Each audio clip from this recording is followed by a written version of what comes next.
নমস্কার বন্ধুরা, আজ আমি মুখরোচক খাবার নিয়ে চলে এলাম ফুচকা চাট। দেখো কি কি নিচ্ছি।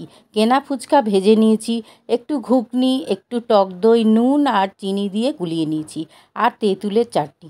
তেঁতুলের চাটনি কি করে বানাচ্ছি তোমরা যদি জানতে চাও তাহলে কমেন্টস করো, আমি একটা ভিডিওতে দেখিয়ে দেবো। আর একটা পেঁয়াজ ছোট ছোট করে কুচিয়ে নিয়েছি, লঙ্কা কুচি, একটু ঝুরি ভাজা। এবার সব ফুচকা ভেঙে সাজিয়ে নিচ্ছি, তারপর সবগুলো ঘুগনি দিচ্ছি, তারপর দইটা, তারপরে তেঁতুলের চাটনি, এবার লঙ্কা কুচি, তারপর পেঁয়াজ কুচি, সব শেষে ঝুরি ভাজা দিয়ে আবার সবগুলো আর একবার করে দিয়ে দিচ্ছি। ফুচকা চাট রেডি। তোমরা খাও, টুকটাক খেতে ইচ্ছা হলে।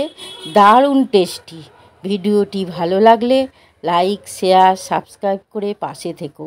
আজকের ভিডিওটা এই পর্যন্ত।